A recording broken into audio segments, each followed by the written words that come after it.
Marie chérie, mais où est-ce qu'on va trouver 2500 $ pour les soins dentaires d'Isabelle? Quand on dit à ses enfants de ne pas manger trop de bonbons de se brosser les dents, ils ne comprennent pas, ils n'écoutent pas.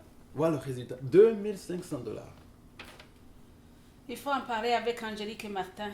Ils vont nous dire si on peut recevoir de l'aide. Et Isabelle n'arrête pas de pleurer. Elle a dit qu'elle a très mal aux dents. Bonjour et merci de participer à cet arbre à palabre sur le droit à la santé au Saskatchewan que j'anime avec Martin.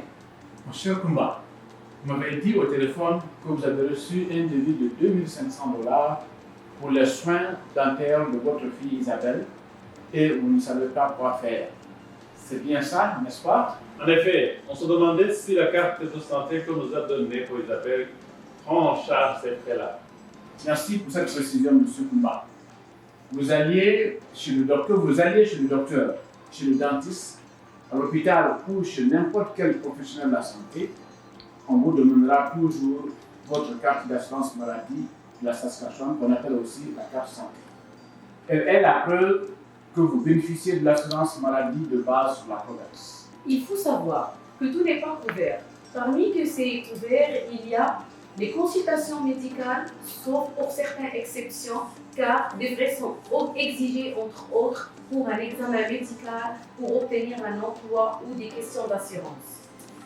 Il y a aussi les radiographies, et puis les vaccins des enfants et le vaccin contre la grippe pour tout le monde.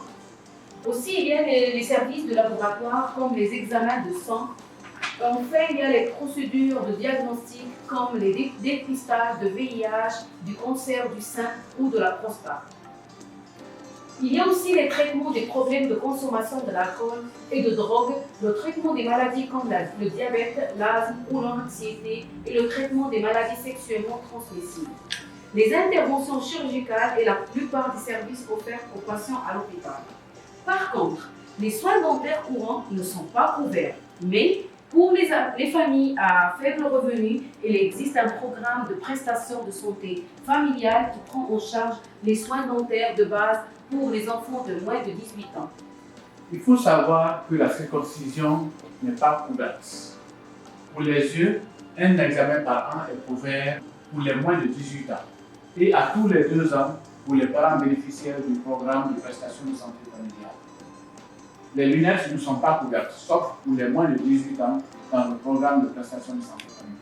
Est-ce que les médicaments sont aussi couverts par l'assurance maladie de la province? La province couvre une partie des frais de médicaments des enfants de 14 ans et moins, de sorte que vous ne payez qu'une faible contribution par ordonnance. Pour les familles à faible revenu, les médicaments sont gratuits pour les enfants de moins de 18 ans, mais ils ne sont couverts que jusqu'à un certain montant pour les parents.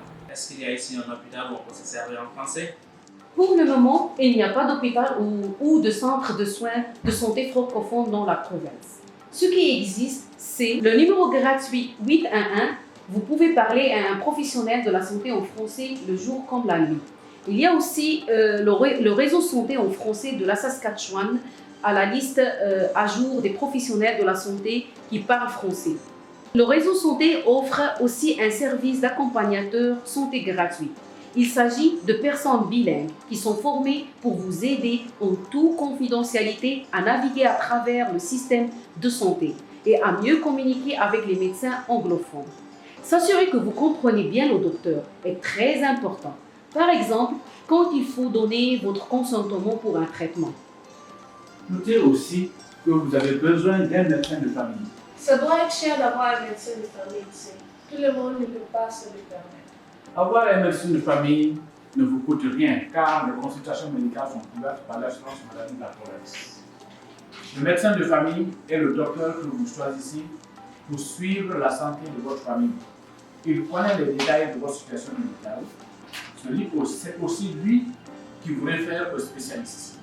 Le défi est parfois de trouver des médecins francophones qui acceptent les nouveaux clients. Vous avez parlé de donner son consentement pour un traitement. Mais le docteur, c'est ce qu'il fait. C'est lui qui décide. Le rôle de docteur n'est pas de décider à votre place. Ici, vous avez le choix d'accepter ou de refuser un traitement tant que vous jouissez de toutes vos facultés mentales. Vous pouvez même demander l'avis d'un autre médecin avant de prendre une décision. J'ai 14 ans. Est-ce que je peux consentir à mes propres soins médicaux? Si le médecin estime que tu es suffisamment mature pour consentir à tes soins médicaux, que tu comprends et que tu es conscient de la nature et des conséquences des traitements, le médecin n'est pas tenu d'informer tes parents. Toutefois, pour les jeunes de moins de 18 ans comme vous, les hôpitaux exigent habituellement le consentement parental avant de pratiquer une chirurgie ou d'administrer des traitements. Selon la loi canadienne sur la santé, si la personne souffre d'une maladie transmissible comme la tuberculose, elle doit prendre des traitements et continuer à les prendre jusqu'à ce qu'il n'y ait plus de risque de propagation de la maladie. Et les fournisseurs de soins de santé ont l'obligation de signaler les cas de maladies transmissibles auprès du service de la santé publique. Vous trouvez aussi des informations dans le guide sur l'assurance maladie de la Saskatchewan, disponible sur l'Internet. Merci de nous avoir suivis et si vous avez des questions, n'hésitez pas à contacter la CARS ou le réseau santé en français.